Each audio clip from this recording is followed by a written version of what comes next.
The email came at 7:13 p.m. on a Monday. Your authority over licenses including HAR DT 83544, HAR EP 221098, and NRC 508102 has been formally relinquished. Entities dependent on these licenses will be marked non-compliant in 24 hours unless reauthorized by a certified replacement. I poured 2 fingers of bourbon and smiled, because 200 miles away, Ashley Reynolds was about to find out what happens when you fire the only man holding 37 federal certifications your company needs to exist. But let me back up 6 weeks. My name is Russell Pemberton. I'm 52 years old, and I was halfway through updating a DOT compliance spreadsheet when the video feed crackled to life on a Tuesday morning. There she was, Ashley Reynolds, maybe 28 if we're being generous. Designer athleisure wear, AirPods that never left her ears, blonde highlights that probably cost more than my truck payment. The CFO introduced her. Charles Reynolds, her father. She was our new digital transformation officer. Corporate speak for my daughter needs a job and I'm letting her play executive. "Hi team," she said with that smile people have when they've never been told no. "I'm here to streamline operations and eliminate process redundancies." Her eyes landed on me through the screen, like looking at an old filing cabinet you're about to throw out. I didn't react, just clicked save on the folder I'd been building. Every DOT certification, every EPA renewal, every OSHA timestamp tied to my name. Labeled it Tacklebox GPS coordinates, and backed it up to a private drive. Russell Pemberton wasn't going out like a rookie. By lunch, I heard her in the break room, laughing with 2 junior analysts about phasing out legacy infrastructure. I'm 52, not ancient. But in Ashley's world, if you didn't learn your job from a YouTube tutorial, you were obsolete. The following Tuesday came the all-hands meeting. Everyone crammed into the open floor plan like we were about to witness something historic. Ashley pulled up a slide deck. AI-powered compliance ecosystem. Blockchain integrated accountability hubs. The kind of phrases that sound impressive until you realize they mean absolutely nothing. 3 interns nodded like she'd just solved world hunger. "Some team members," she said, eyes drifting to me, especially those with legacy responsibilities, will be reassessed to ensure alignment with our agile strategy. Then, staring directly at me, "We appreciate your historical contributions, Russell." Historical, like I was a display at the Smithsonian. I smiled. The kind of smile you have when you know something they don't. That night I stayed late, not because I had to. I wanted to watch the system one last time. I pulled up my credentials across 4 federal databases: DOT Master Certificate, EPA Hazmat Authority, OSHA Inspection Clearance, Nuclear Regulatory Commission Transport License, all active, all tied to my name. I'd built this compliance framework from the ground up when I left the Army in 2010. Spent 15 years as a logistics sergeant managing transport for everything from medical supplies to munitions. When I transitioned to civilian work, I learned fast that nobody cares about your expertise until it's gone. I double-checked the timestamps, made sure everything matched, then I printed my contract, the part nobody ever reads. Section 7C. In the event of involuntary termination, all company-funded licensing responsibilities and regulatory certifications shall be considered void. All credentials will be formally rescinded within 48 hours of contract nullification. Nobody noticed when I left the building that night, but I noticed Ashley watching me that morning, looking at me the way a kid looks at an old computer before throwing it out. You ever watch someone mistake a fuse for a shoelace? By the next Tuesday, Ashley had posted a sign above the copy machine. Compliance Complacency. The font was Comic Sans. Then came the real show. Everyone had to re-interview for their evolved roles. They called it a growth opportunity. I called it exactly what it was. One by one, people shuffled into conference rooms. The younger folks came out smiling. Ashley really gets it. She's bringing fresh energy. I wanted to tell them that kind of energy comes from a busted gas line. When my turn came, I didn't bring a resume. Ashley barely looked up from her laptop. "Russell, you've been here a while. 15 years. "Right. Institutional knowledge. We value that." Her fingers tapped the keys. Probably typing fire the old guy into Slack. She pulled up an org chart and pointed at a box labeled Regulatory Stewardship. My name was crossed out. Next to it, open for reassignment. Then she clicked a tab. Q3 license transition plan.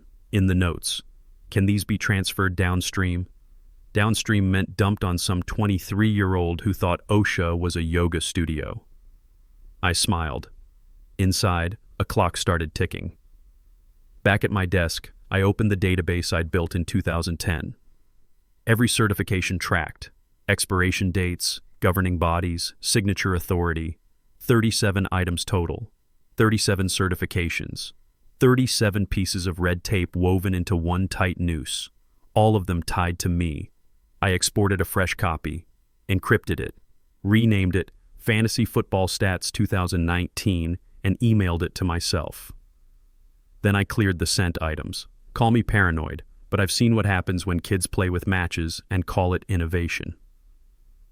That afternoon, Ashley reassigned my DOT inspection prep to Trevor Walsh, a marketing intern who thought hazmat meant hazmath. He actually asked if it was related to our accounting software. Meanwhile, she tasked me with reorganizing the supply closet, said it would keep me engaged at a foundational level. Foundational like mold. I asked politely if I still had admin access to the licensing dashboard. Ashley blinked. Oh, I think we routed that to Amanda last week. You don't really need it anymore, right? Amanda Sullivan had been here 6 months. Still couldn't export a PDF, I nodded. Then I logged into a terminal down the hall and revoked her access from the shadow admin panel I'd never told anyone about. If I was getting kicked off the ship, I wasn't leaving the map behind.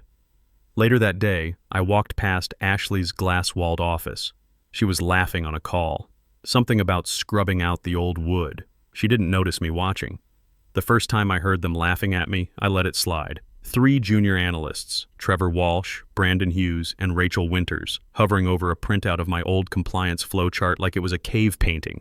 This thing uses color codes like a kindergarten project, Trevor snorted. Brandon added, he timestamps everything manually. Does he know automation exists? They were clustered near the break room, sipping cold brew and dropping buzzwords like machine learning integration, as if those phrases had ever stopped a federal inspection. I walked past, head high.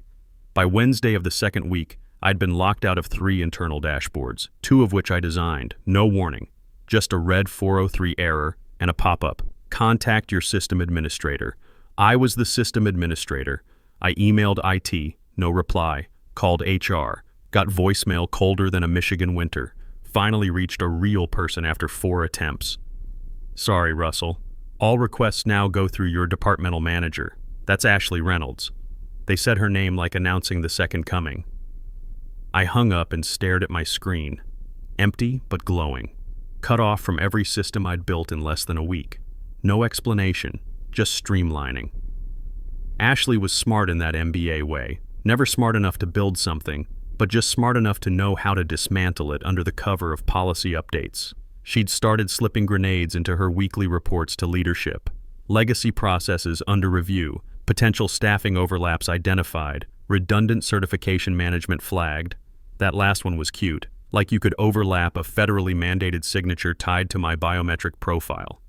I'd become a walking contradiction, officially employed but strategically erased. So I scheduled a visit to a notary office. Quiet place above a hardware store on Jefferson Avenue. No drama, just me, a stiff chair, and a form titled Voluntary Relinquishment of Licensing Authority. I didn't sign it, just notarized the option. A safety pin in my pocket in case things went sideways. Afterward, I walked back with a black coffee. Ashley passed me in the hallway. Hope you're feeling more aligned this week, Russell. Just tying up loose ends. She smiled. That corporate consultant smile you find in airport bookstores next to Disrupt Yourself and a $40 notebook. What she didn't know was that every loose end I tied had a timer attached.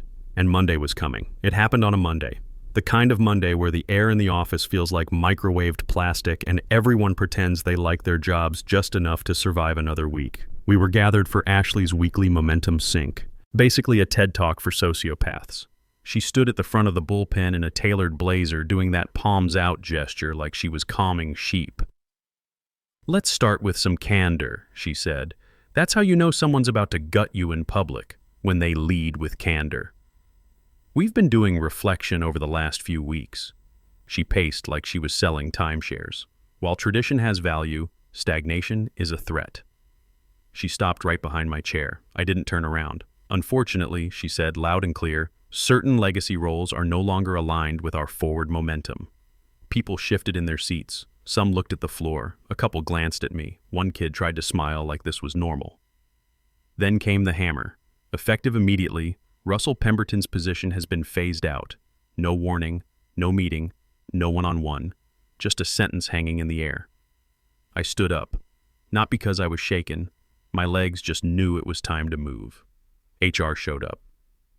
Two of them, Jennifer Palmer and Brian Foster. Both young, both avoiding eye contact, holding a glossy folder like they were delivering communion. I took it, opened it, flipped to the termination page. No severance, just legal jargon and a signature line. I pulled a pen from my bag, signed in one stroke. I'll need a printed copy. Ashley blinked. It's all digital. Printed. HR hesitated. I stared. 4 minutes later, I walked out with a paper copy, a stapled receipt, and the calm of a man who knew exactly what he'd just done. You see, when I signed that form, Section 7C activated across 4 federal databases. An invisible tripwire. Every certification paid for by the company, my certifications, immediately queued for auto-revocation. Not expired, not suspended, nullified. I never had to use that notary form I'd prepared. Section 7C did the work for me. At 7:13 p.m. that night, my phone pinged. I read the email, poured bourbon, watched the Tigers game, didn't check my phone again. Tuesday night, 7:13 p.m., marked the 24-hour deadline. Every license officially invalid. Wednesday morning started quiet. I was at home in jeans and a Tigers t-shirt, eating cold pizza, ESPN on mute in the background. My phone buzzed at 9:04 a.m. Walt Briggs, my old platoon sergeant from the Army. We'd kept in touch over the years. He worked in freight logistics, heard things through the grapevine. Russ, you crazy son of a bitch. You really did it. I took a sip of coffee. Learn from the best, Sarge. Never leave gear behind for the enemy. He laughed. Hoo-ah. They're losing their minds over there. My niece Nicole works in your old building. Says procurement's been on the phone all morning trying to explain why shipments are getting rejected. That right? DOT's flagging everything. EPA's kicking back manifests. It's a shit show. I smiled. Appreciate the intel, Walt. Anytime, brother. Enjoy the show. I hung up and poured another coffee. At that exact moment, 9:04 a.m., procurement at Pemberton Logistics Group tried to confirm shipment of hazmat filtration components for Midwest Manufacturing, one of our biggest clients. The kind of stuff you don't transport without 3 signatures and a DOT stamp. The vendor's reply: cannot fulfill. Receiving entity listed as inactive. License DT 883544 expired. Contact certifying officer. That was me. 10 minutes later, the system started choking. Logins failed. API calls crashed. A scheduled data sync to the EPA audit portal returned. Invalid license holder. That same hour, the compliance dashboard, once clean and green, started lighting up red. Inactive flags. Credentials marked orphaned. Ashley strolled into the operations wing with her to-go latte. We'll just update the contact info. Amanda Sullivan tried to explain. Ma'am, contact updates require certification, reauthorization. Russell was the certifying officer. Legally. Ashley blinked. So do it anyway. He was the only credentialed officer with reauthorization authority across all active verticals. No one else is registered with the Federal Compliance Board. Amanda paused. And re-registration takes weeks. Silence. Not the awkward kind. The fatal kind. Like watching someone realize the iceberg isn't going to move. Ashley rubbed her temples. Why didn't anyone tell me this earlier? Amanda, barely old enough to rent a car, replied quietly. Russell was the one who told people that. By noon, the executive floor was getting panicked messages. Can we get Russell back? Does his NDA prevent contact? Who signed off on this? Nobody answered. I got a text from Nicole Torres, Walt's niece, worked as a junior analyst. Good kid. Always left post-it notes on my desk with bad jokes during audit season. Mr. Pemberton, this is chaos. Ashley's freaking out. Are you okay? I texted back. I'm fine, Nicole. Just watching things play out. She replied, everyone's asking what happened. The system's completely locked. Sometimes the old systems know things the new ones don't. She sent back a thumbs up emoji. That afternoon, I drove to the hardware store where the notary office was. Bought a new drill bit set I didn't need. Took my time walking back to the truck. No rush. Thursday came and went. More emails bouncing, more vendors backing out, more clients asking questions. I didn't answer my phone when unknown numbers called. Friday morning arrived with the kind of silence that makes your stomach drop. For them anyway. For me, it was just another day. I was getting an oil change on my truck when the real fireworks started. Because Friday morning at 10 o'clock a.m., 3 DOT federal auditors walked into Pemberton Logistics Group. No relation to me, just an unfortunate coincidence that made the irony sweeter, with clipboards and the authority of IRS agents in body armor.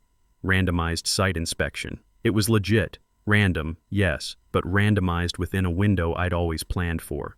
Quietly. Annually.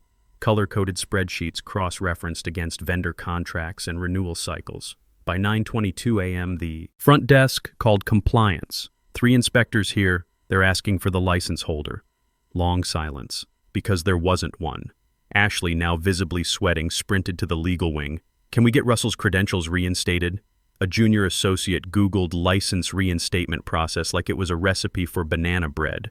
Ashley tried logging into the DOT credentialing portal using my old login. Access denied. She requested a password reset. User not found. She called the regulatory board's help desk.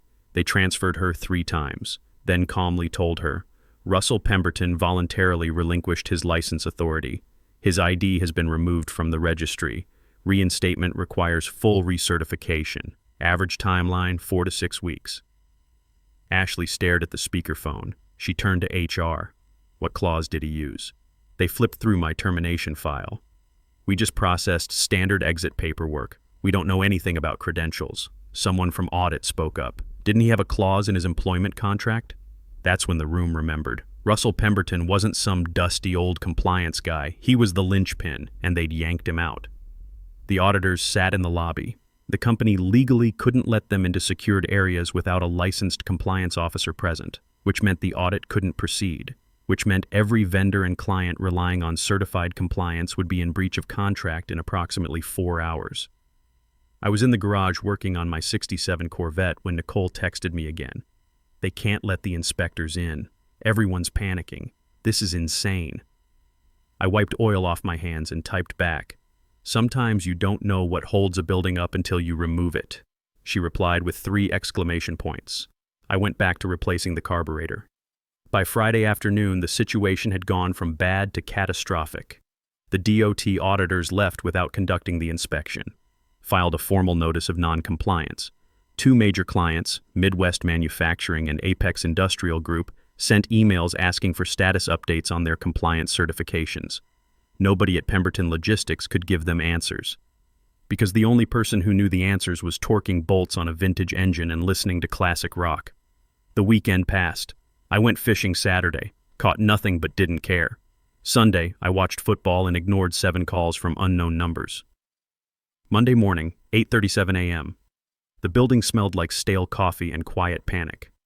That's when Bennett Crawford walked in, CEO of Pemberton Logistics Group, 58 years old. Fresh from back-to-back industry conferences and a week in Aspen, silk shirt still creased, looking like he'd just discovered his house was on fire. He strolled through the atrium waving at people, throwing finger guns at VPs. Morning, folks. Hope you didn't burn the place down. Nobody laughed. By the time he hit the executive floor, he had 5 unread emails flagged urgent and a voicemail from legal that ended with compliance disaster. At 9:02 a.m., he burst into operations expecting minor turbulence. Instead, he walked into a plane crash. Operations frozen, vendor shipments halted, inspections failed, certifications invalid, clients furious, revenue dashboard flatlining. He turned to the room of red-eyed managers. Who's handling this? Every head turned toward Ashley. She looked less like a visionary and more like a kid who'd just flooded the gym with glitter glue. Bennett pulled up my termination paperwork on the wall monitor, read it in silence. Scrolled more. Finally, he said it, quiet at first. You fired the license holder. Ashley opened her mouth, closed it. Bennett's voice dropped. You fired the person with sole federal licensing authority across all departments. Her responsibilities were deemed redundant. Ashley stammered. Bennett laughed. Not a funny laugh. My kid just sold our house for crypto laugh. He pointed at the screen. His name is on every regulatory document, every active license, every renewal path, every compliance chain this company depends on to exist. He tossed a file onto the table like a blackjack dealer. Here's our top 5 suspended vendors, all frozen due to expired certifications. He paused.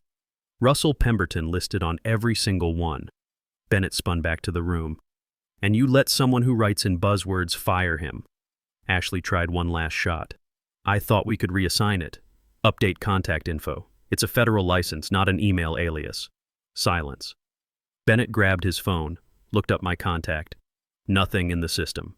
We tried reaching him, HR said. He's unresponsive.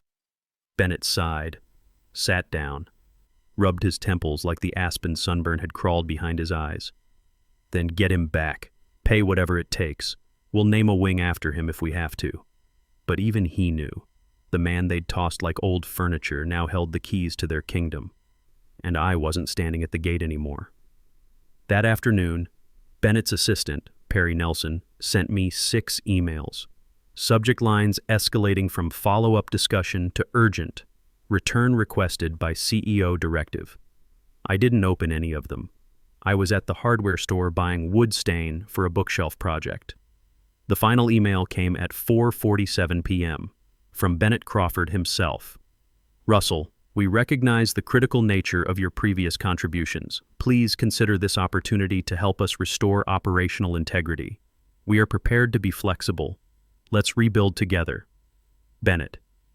No mention of an apology, no ownership of what happened, just veiled desperation dressed in HR language. I sat at my kitchen table, poured bourbon, composed a reply. Bennett, I appreciate the offer, truly. Unfortunately, I don't return to burning buildings, especially ones where I was thrown into the fire for streamlining. As requested, please find attached, highlighted copy of my signed termination clause, Section 7C, formal confirmation of license revocation from the National Registry Board, screenshot of your company's certification dashboard taken 72 hours post-termination. You'll notice my name still listed, grayed out, irreplaceable. Wishing you compliance and clarity. Russell Pemberton. No flair, no threats, no negotiations, just receipts. I clicked send and exhaled. Not like a man mourning a lost job, like someone closing a door they built, installed, and locked from the outside. Bennett read the email in silence, didn't forward it, didn't reply. He just leaned back in his chair, eyes locked on that grayed-out dashboard screenshot. For the first time since stepping off his private plane, he understood. They hadn't just fired an employee, they'd excommunicated the one person who understood the religion. The following Tuesday, I got a call from Marcus Webb, forklift operator at Pemberton Logistics. Been there 20 years, good guy, worked third shift, always showed up early. Mr. Pemberton, his voice was rough. This is bullshit what they're doing. Appreciate that, Marcus. You built this place, don't let them forget it. I smiled. I won't. We talked for a few minutes. He told me half the warehouse crew was looking for new jobs, said morale was in the toilet. I thanked him for the call. Hung up and looked out the window. The sun was setting over the freight yard I used to manage, containers stacked like Lego blocks, trucks idling at the gates, all of it running on certifications that no longer existed. 3 weeks later, LinkedIn damn near exploded. There I was, Russell Pemberton, new position, Director of Compliance Strategy, Interstate Freight Solutions. The post was short, no hashtags. Grateful to join a team where expertise isn't an afterthought. Below it, 2 lines. IFS secures Midwest Manufacturing and Apex Industrial Group contracts, citing continuous compliance confidence as deciding factor. Those were the crown jewels. The 2 biggest clients Pemberton Logistics bragged about in every earnings call. Gone. Back at Pemberton Logistics Group, the company that shared my last name through pure coincidence, which made the whole thing even more ironic, things went from bad to worse. The dashboard never turned green. License appeals choked in bureaucracy. The Federal Compliance Board doesn't rush for anyone, especially not for companies that can't explain why their sole certifying officer suddenly disappeared from their registry. Legal fines rolled in daily. Some automated, some hand-delivered like hate mail from the gods. DOT penalties for missed inspections. EPA citations for improper hazmat documentation. OSHA violations for operating without proper clearance, each one stamped with a reference number that traced back to certifications that used to have my name on them. Vendors dropped out one by one. First the small ones, the regional carriers who couldn't afford the liability of working with a non-compliant entity. Then the mid-sized logistics partners who had shareholders to answer to. Finally, the big players, the ones with legal teams who could smell blood in the water from 3 states away. Clients started asking questions, then demanding answers, then sending termination notices. The holiday party got canceled due to budgetary adjustments. Someone leaked that executive bonuses were being deferred indefinitely. Ashley Reynolds didn't get a goodbye cake, didn't get a Zoom call with the team. One day she was there, the next day her office was empty, her nameplate gone, her AirPods no longer bouncing around the hallways. I heard through Walt's network that she'd moved to her father's vacation property in Scottsdale. Posted on Instagram about taking time to realign with my authentic self. Her father, Charles Reynolds, the CFO who'd enabled the whole thing, lasted another month before pursuing other opportunities. Bennett Crawford brought in a crisis management firm from Chicago. They recommended immediate restructuring, emergency recertification efforts, and a complete audit of all compliance procedures. The kind of audit I used to conduct in my sleep. The firm's lead consultant, some guy in his 40s with an expensive suit and a condescending presentation style, apparently asked during his first week, "Who built your original compliance framework?" When they told him it was Russell Pemberton, he pulled up my LinkedIn profile and went quiet. Then he asked, "And you fired him?" Nobody had a good answer for that. The recertification process they'd been told would take 4 to 6 weeks turned into 12 weeks. Because you can't just replace 15 years of institutional knowledge with a Google search and a prayer. Every certification had dependencies, cross-references to other licenses, renewal cycles that interlocked like gears in a watch. I'd built it that way on purpose, not as a trap, as a system. The kind of system that works perfectly when maintained by someone who understands it, and falls apart when you remove that person and replace them with someone who thinks compliance is just filling out forms. By week 8, 2 more Fortune 500 clients had jumped ship, not to competitors, to Interstate Freight Solutions. To me. I didn't have to pitch them, didn't have to explain what happened. They'd heard the stories, seen the warning signs, done the math. When a company loses its compliance infrastructure, you don't wait around to see if they can rebuild it. You go where the infrastructure already exists, where someone who knows what they're doing is holding the reins.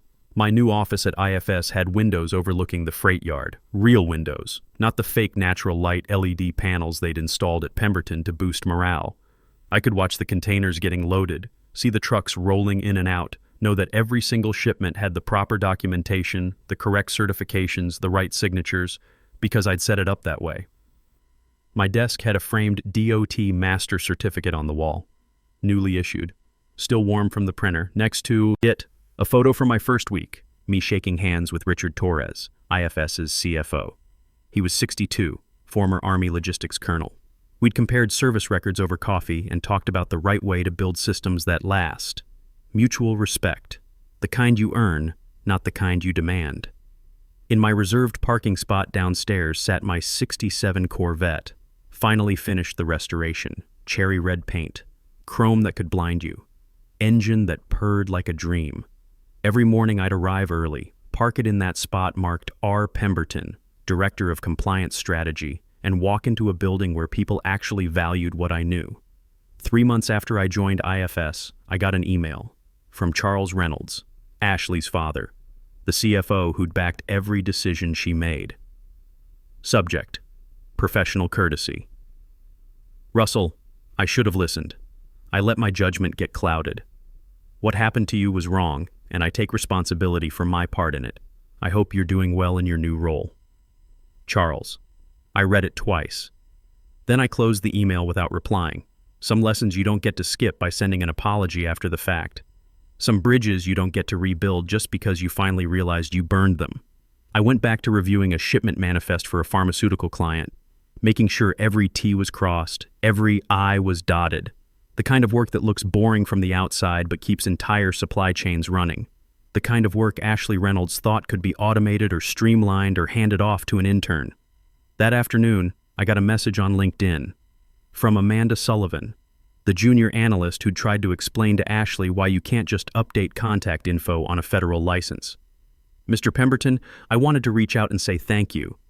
What happened to you opened my eyes to how things really work. I'm studying for my DOT certification now, taking it seriously. Hope you're doing well. Amanda. I wrote back, good for you, Amanda. Take your time. Learn it right. The shortcuts always cost more in the end.